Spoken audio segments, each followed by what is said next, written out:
تبارك الذي نزل الفرقان على عبده ليكون للعالمين نذيرا.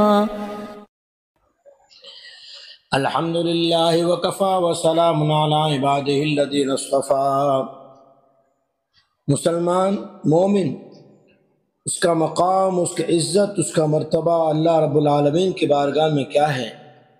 رحمت عالم امام المرسلین خاتم النبی محمد مصطفیٰ صلی اللہ علیہ وسلم نے کیا فرمایا؟ آج ہم مسلمان کے مقام کو نہ جاننے کی وجہ سے اس کی عزت کو پامال کر جاتا ہے، جبکہ اس کی فضیلت، اس کی عزت کو باقی رکھنے کی فضیلت کیا ہے؟ صحیح مسلم شریف میں حدیث ہے، قال رسول اللہ صلی اللہ علیہ وسلم من نفس علی مسلم کربۃ من کرب الدنیا نفس اللہ عنہ کربۃ من کرب یوم القیامہ۔ کسی مسلمان پر کوئی تکلیف آئی، دوسرے مسلمان نے اس کے دنیاوی تکلیف کو ساتھ دیا اور اس تکلیف کو ہٹانے میں اس کی مدد کی، اللہ تعالیٰ اس مدد کرنے والے مسلمان کو قیامت کی دن کی جو پریشانیاں ہوگی، جس میں سارے لوگ پریشان ہوں گے، اس میں سے اللہ تعالیٰ ایک پریشانی سے اس بچانے والے کی حفاظت کرے گا۔ وَمَنْ سَتَرَ عَلَى مُسْلِمٍ سَتَرَهُ اللَّهُ فِي الدُّنْيَا وَالْآخِرَةِ۔ جس نے مسلمان میں کوئی عیب دیکھا، کوئی بھول دیکھی، کوئی اس کی غلطی دیکھی، کوئی گناہ کرتے ہوئے دیکھا، اس گناہ کا لوگوں کو پتہ نہیں ہے، خبر نہیں ہے، لوگ اس بندے کے بارے میں اس گناہ کو جانتے نہیں ہیں، تو اسے بدنام نہیں کیا۔ کیا کیا؟ تنہائی میں جا کے اسے سمجھایا، اس کے لیے دعا کی، اور اس کی تنہائی میں انفرادی طور پر، پرسنل طور پر اس کی اصلاح کر دی۔ اللہ جل شانہ اس پر یہ انعام دے گا، قیامت میں سارے انسانوں کے سامنے اس عیب چھپانے والے کو، انفرادی پرسنل اصلاح کرنے والے کو، اللہ جل شانہ اس کے سارے عیب چھپا کر جنت کا داخلہ عطا فرمائے گا۔ دنیا میں کیا انعام؟ واللہ فی عون العبد ما کان العبد فی عون اخیہ۔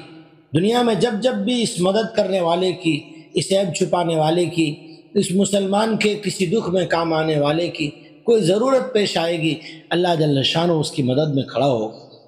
یہ مومن کا مقام ہے۔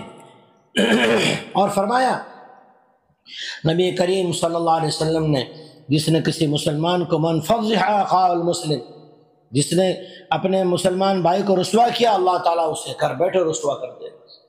ہم اسے بہادری سمجھتے ہیں، چار بندوں کے سامنے چار تماچے مار دینا، چار گالیاں دے دینا اور برا بھلا کہہ دینا، اسے ہم فخر سمجھتے ہیں، حالانکہ یہ دنیا اور آخرت کی ذلت کی سرٹیفکیٹ ہے۔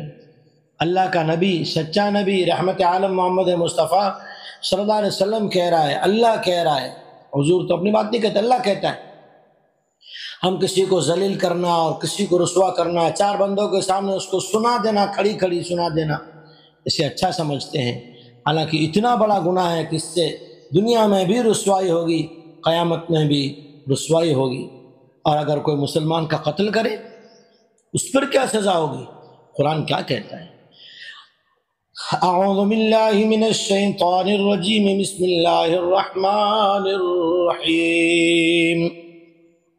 ومن يقتل مؤمنا متعمدا فجزاؤه جہنم خالدا فيها وغضب اللہ علیہ ولعنہ وأعد له عذابا عظیما۔